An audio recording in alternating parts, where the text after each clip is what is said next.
ফাঁসি চাই, খুনিদের ফাঁসি চাই, মেয়েদের রক্ত, মেয়েদের রক্ত। সেই হত্যাকাণ্ডের সুষ্ঠু তদন্ত করে এবং বিচারের দাবিতে আমি প্রশাসনের কাছে দৃষ্টি আকর্ষণ করছি। সম্মানীয় উপস্থিতি,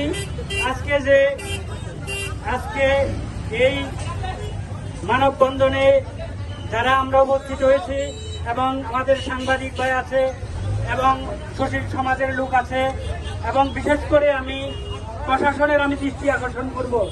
কারণ হলো যদি এখানে সুষ্ঠু যদি তদন্ত না করে দৃষ্টান্তকারীদের সাক্ষী না দিতে পারি, তাইলে আজকে যেভাবে হাসান মেহেদী যেভাবে নির্মমভাবে হত্যাকাণ্ড করেছে আগামী দিনে সেভাবে হবে। তাই আমি আগামী দিনে জানি হত্যাকাণ্ড না ঘটে।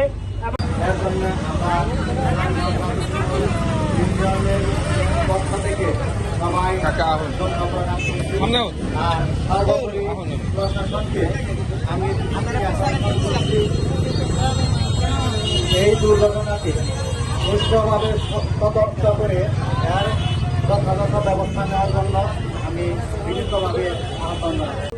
বিএনপির পক্ষ থেকে প্রশাসনের দৃষ্টি আকর্ষণ করব এবং তাদেরকে অনুরোধ জানাবো অতি দ্রুত সঠিক তদন্তের মাধ্যমে প্রকৃত দোষী যারা তাদের শাস্তি পায় তাদের শাস্তি দেওয়ার জন্য আমি প্রশাসনের কাছে হলে রতনপুর পূর্বপাড়া মেহেদী হত্যা হয়েছে, সেই বিচার নিয়ে আমাদের কেন রাস্তায় আজকে মানববন্ধন করতে হয়?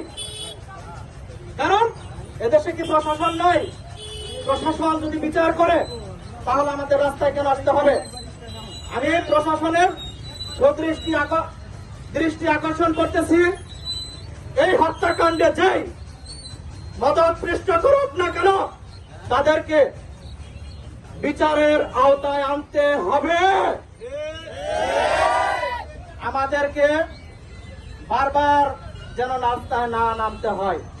এর পাশাপাশি আমি একটি কথাই বলবো সকলকেই, যে দোষী আমরা এই দুদিনের মর্মান্তিক এই মৃত্যু দাবি এলাকাবাসী মিলে আমরা সবাই প্রতিবাদ করিতেছি যে এই হত্যাকাণ্ড যেগুলো লোকে করে থাকুক না কেন তার জন্য এই বাংলাদেশ সরকার তার উচ্চ স্তরের বিচার এমনকি ফাঁসির আদেশ হয়, এই দাবি জানিয়ে